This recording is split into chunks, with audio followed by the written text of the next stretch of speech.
Welcome to MacGyver's Workshop, where you never know what we're going to be working on next. If you're not too careful, you just might learn something.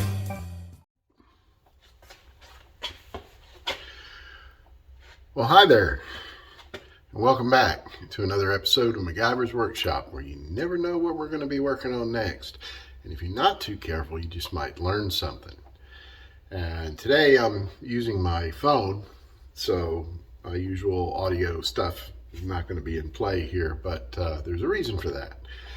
And additionally, when I talk about, you never know what we're going to be working on next, this is a classic example of it. We're making a music video. So a good friend of mine from a bunch of years back, we lost contact. He'd moved away and then moved back and so forth. And he reached out to me. He's a songwriter and singer, picks a little guitar and all that. And he asked me if I would help him record a video for his latest song that he wrote. And it's a song called Ammo is the New Gold. And it's a pretty catchy little tune. And I offered, so we'll work together on it. So, and of course, in true MacGyver style, I kind of asked him what he wanted the video to look like, and built the equipment to, give him the shots and the scenes that he wanted, because I didn't have it, he don't have it, and a friend of mine, good friend of mine that I work with, he's with a group that puts on a convention every year called OMG-Con, and they're kind of like anime and video games, enthusiasts and things like that. And he had a bunch of stage lighting, so he was kind enough to contribute that to the cause.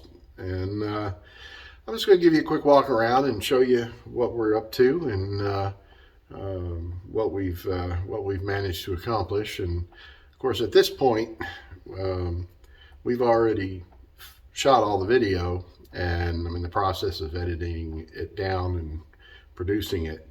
But I would have liked to have done a little more detailed videos of on the stuff that I built for this project, but we're trying to get it through and get it done, because of course I have other work that needs to come through the shop here, so I didn't have as much time as I would have liked. So let me take you for a little walk around and show you all the stuff that we I had to make this happen. So one of the things that kind of needed to do is isolate the set of the video shoot, from all the cacophony of stuff that's in my workshop here. One thing that is bugs me about my YouTube videos is that the background is always so busy because of it's just everything everywhere. But for a music video, we didn't really want that, so I built a bunch of frames out of PVC pipe and hung black bed sheets we got real cheap off of Amazon, and that kind of isolated the set, and I already had partially what I needed here with my blue screen, green screen setup. And I just needed to go around the other three sides here. And it was pretty easy enough to build. And just a little framework, with some legs and things like that. And then up top side, for the lighting, you can see the kind of triangular black truss there. That's part of what my buddy let me use, along with all those black lights there. They're most all of them are LEDs. The pin spots, which are the little bitty round ones there, look like kind of like a motorcycle headlight. They make a little, little circle down here. I had 3 of them. I had one there, one in the middle, and then one on that flag. And in case you're wondering, yes, this is a poker table. And the concept of his video, he wanted to tell the story of ammo is the new gold. So in today's current socioeconomic climate, ammunition is more valuable than money. So he thought of making a kind of a concept video where you got a bunch of folks sitting around a poker table playing Texas Hold'em, and instead of using chips or money, use ammunition in various forms. Of course, the rarer and the bigger the ammunition, the more valuable it is. So it's like, yeah, it was a pretty good idea, and he had ideas for different bits throughout the video that he wanted, and one of which we came up with was, he kind of wanted an overhead shot, kind of, looking down at the table, kind of like this, and just gradually going across the table like that. So what you normally need for something like that is called a slider, and you can get them cheap enough off of Amazon and so forth, but usually they're very short. I think the biggest one I've seen is like 2 feet, and we needed something that was like 8 feet, and those are like ridiculously expensive, and especially if you want a powered one, which is what you'd need when it's way up on the truss like that. So what we did basically is took some aluminum angle, and I took that little, you can see a little cart up there kind of looking thing that's rolling in the track there. That's like a little mini camera dolly that a friend of mine, he ordered one off of wish.com and ended up getting like 3 of them, and of course they came from China, so they said don't bother sending them back, and so he gave me one of them, which I really didn't have much use for it, so I just kind of stuck it in the shelf with the rest of the gear, and it actually came in handy. I flipped it upside down and mounted my my little miniature my small high definition camcorder to it, and then to make it powered, you see that little piece of PVC pipe there. That has the guts from a little cordless electric drill, and you get them for about $10 at Walmart. And for the most part, it's probably worthless as an electric screwdriver, but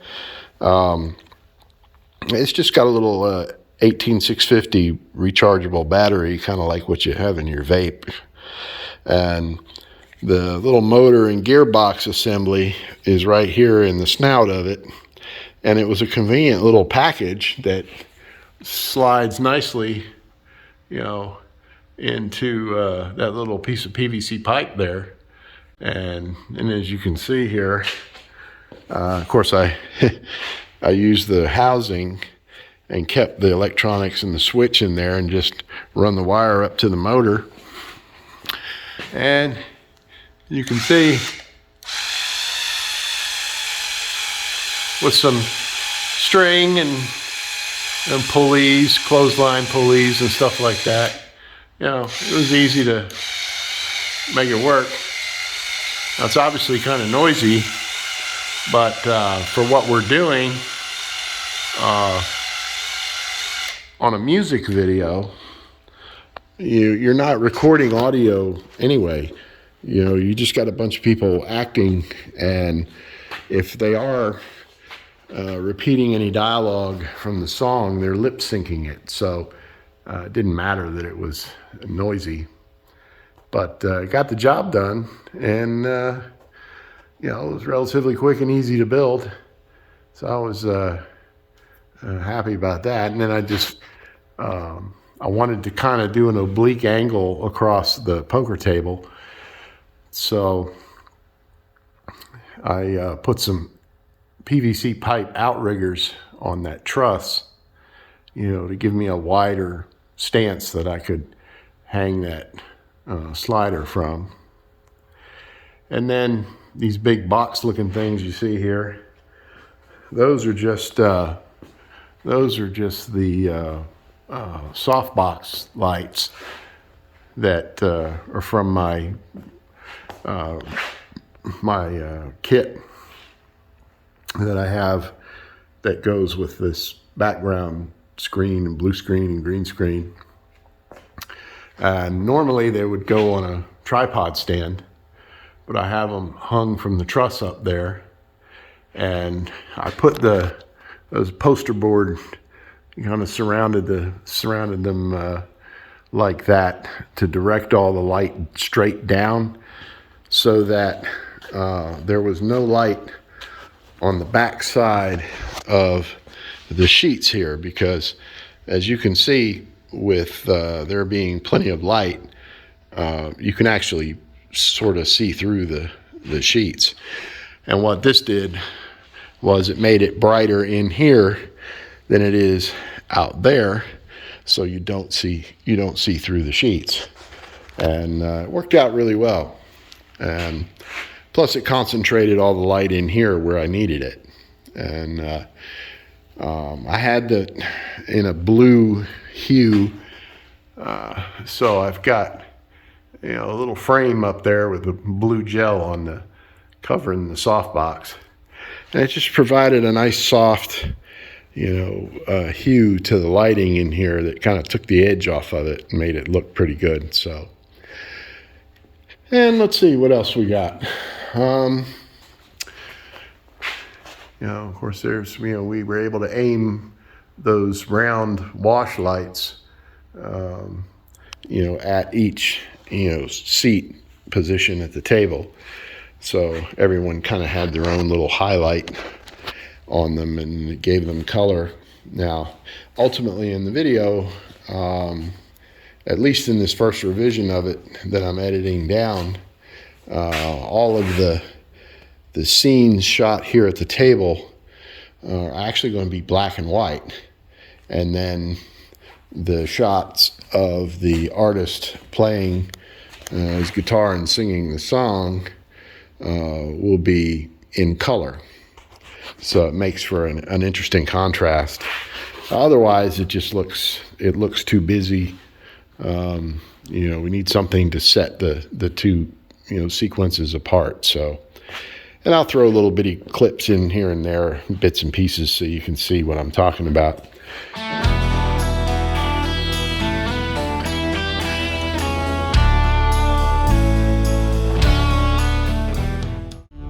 So you're putting all your faith in your 401k. Takes a little tiny virus, make it all go away.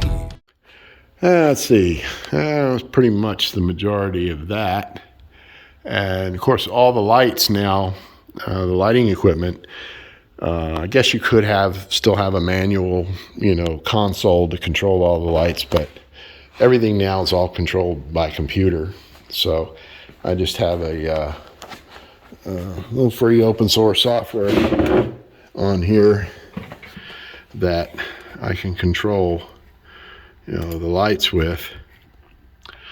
And each one of these little sliders, it looks like a little mixing console, but each one of those sliders, controls one of the lights, and I can select what color I want it, or combination of the three primary colors and all that good stuff. And then, with this set being basically kind of a little box, to to get a lot of the shots that I want is very difficult, with a big cinema camera. So what I did was, or what we needed was what they call a jib crane, and what that is that just allows you to really get that camera out there and down in where you want it without you actually having to be there and hold it. And it's articulating, so the main part of the frame, stays straight up and down. The camera stays straight as the crane goes up and down. And then also using a couple of more of those little cordless screwdriver things, made some little DIY actuators using some threaded rod to control the pan and tilt of the camera, sort of. Now it's not smooth enough to be called an actual pan and tilt rig, but as far as what I needed it for, just being able to get in there and position the camera and be able to see what the camera was seeing. By that, you just run the HDMI out and ran it through to the back here, and then I have enough HDMI cable where I can run it to a screen and see big picture of what the camera's seeing. Plus I also have a little have a little mini screen here for like when we're doing some outside shots and stuff where may not have room or the ability to have the big screen there.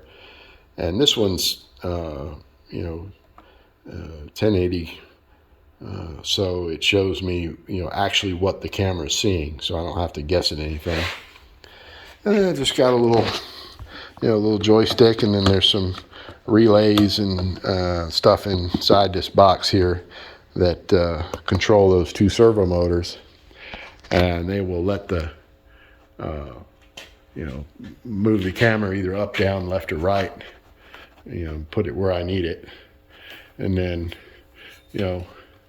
I can go way up with the camera and angle it down, or I can go way down low and straight on to get a face shot. And you'll see in the video another idea for a scene that he had was in the final hand of this card game between the two contenders, and we call them the good guy and the bad guy.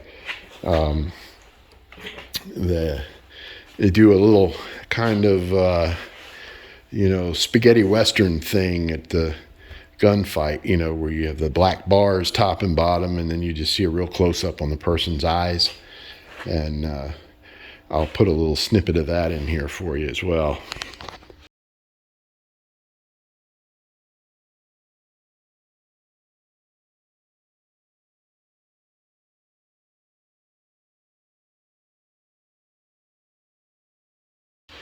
And then, obviously when you have all this weight out here, to be able to have this thing where, I put it where I want it and it stays there, it has to be counterbalanced. And we did that back here with this little arrangement.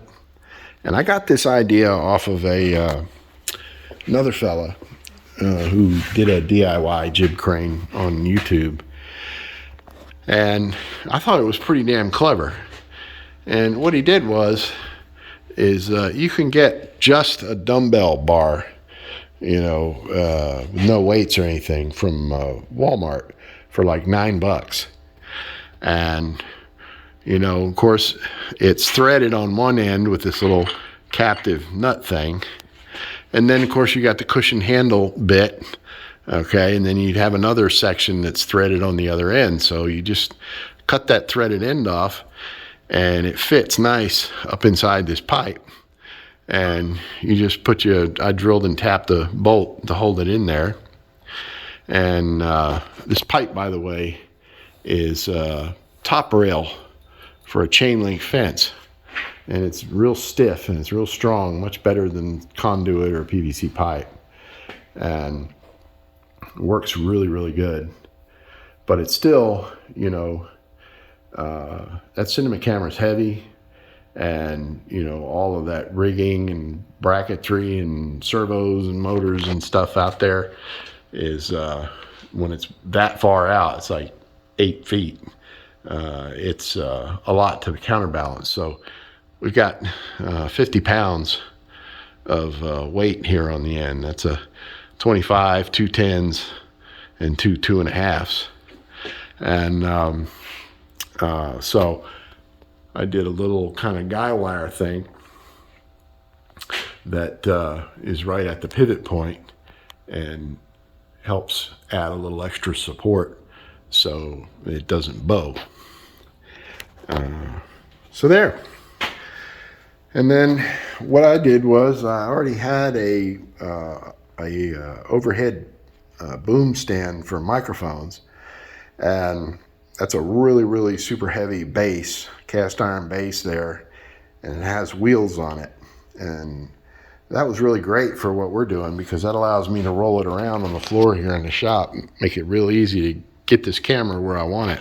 And while maybe not ideal for a typical Jib Crane, most of them are on a really broad tripod, kind of like for example, this speaker stand here, where the legs come way out to give it plenty of support so it doesn't tip over. So, it is important that I be careful with this when I'm using it, but for the most part, it's really stable, and it works, and I was able to roll it around and get it everywhere I wanted it and get all the shots I wanted, and we were good to go. Now, there was one bit of audio that we did have to record live for the music video, and that was a little intro segment we did at the beginning, and it has the subject walking across my front porch deck and going up to the door, knocking on the door, and my door has a little speakeasy portal in it, and iron bars on the front, and it was just so appropriate. We kind of added that in at the last minute to give us, something a little different to tag on to the front of the video. And the idea is that the subject has to get past the bouncer behind this big door to get into the card game, and he does that by presenting a box of ammunition, and then the big bouncer on the other side, whom you only see his eyes through the portal and part of his face, and acknowledges and lets him in. And so that little bitty sequence is pretty common in a lot of videos, where you'll have a small live action sequence at the beginning before it actually just goes into the music track. So that's how we did that. And to do that, I just used my rig that I use in here for my my YouTube videos that I do here in the workshop, but I had to get one extra little piece of gear, and that's that Art Pro VLA2. And what that is basically a compressor limiter, and called a leveling amplifier. And what that does is that just allows you to get the most signal level you can get without it clipping and distorting, and it'll automatically clamp down on any big transients. And when you have someone walking across a wooden deck with cowboy boots, you know, those are all pretty sharp attacks each time the person's foot hits the floor. So if I've got the gain way up to be able to pick that sound up, then it could spike and clip. So I can set this to, you know, clamp down on that and keep the, you know, keep a good strong signal where you can hear it, but it's not turned up so much that, you know, you hear a bunch of hiss and it distorts every time he takes a step. So, and let's see, what else do we have? We have props that we use.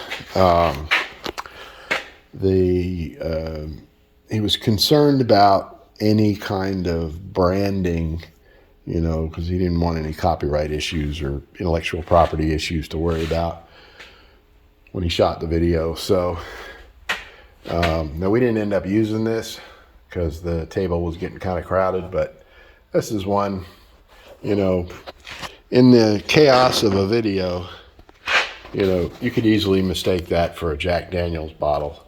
And in actuality, I couldn't find an empty Jack Daniel's bottle, but local sports bar let me have an empty they had at the time that's similar.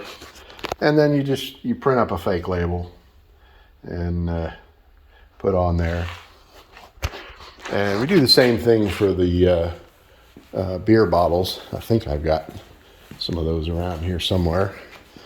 There's a lot of places you can go on the internet and that already have prop, you know, fake labels for products and things like that. That you know, it looks like a beer bottle. Well, it is a beer bottle, but you know, you take the branded label off, and then you print out your fake label, and you use some. You just use some of this stuff here. I always called it spray tack, but it's just a contact adhesive. And then one other final little bit of hardware we had was for doing what's called a card peek.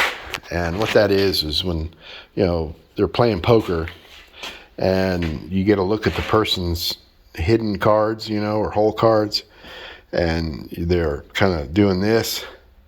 Well, you use a little mini high definition camera here, and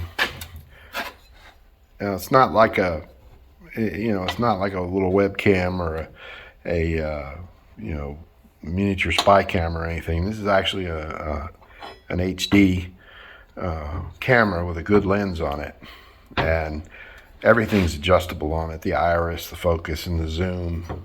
And it wasn't that expensive either. It was pretty reasonable. And then what I did was I just made a little, you know, bracket out of metal, and this slides over the edge of the card table, kind of, you know, like this. And I can, you know, aim the camera and get it how I want it to get the shot we want. And I'll post I'll put a little snippet in here for you so you can see what that looks like.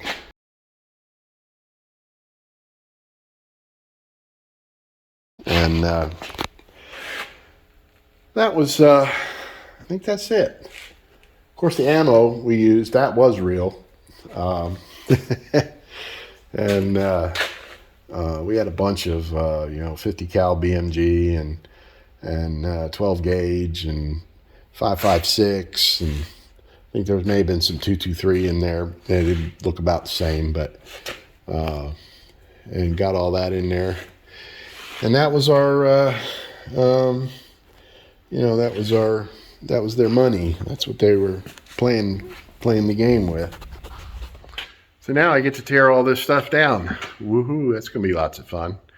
And get my workshop back. As we've got a lot of work backed up to do. So stay tuned, and once the video drops, I will I may put a copy of it up here on my channel so You can share my art, if you will. And never thought I'd become a cinematographer in that fashion, but like you said, or like I always say, you never know what we're going to be working on next. So thanks for watching, and feel free to comment.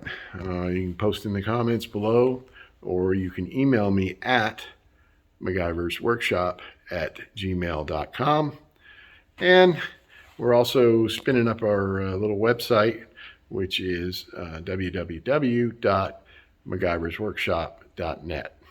So stay tuned, and we will see you next time. Thanks again.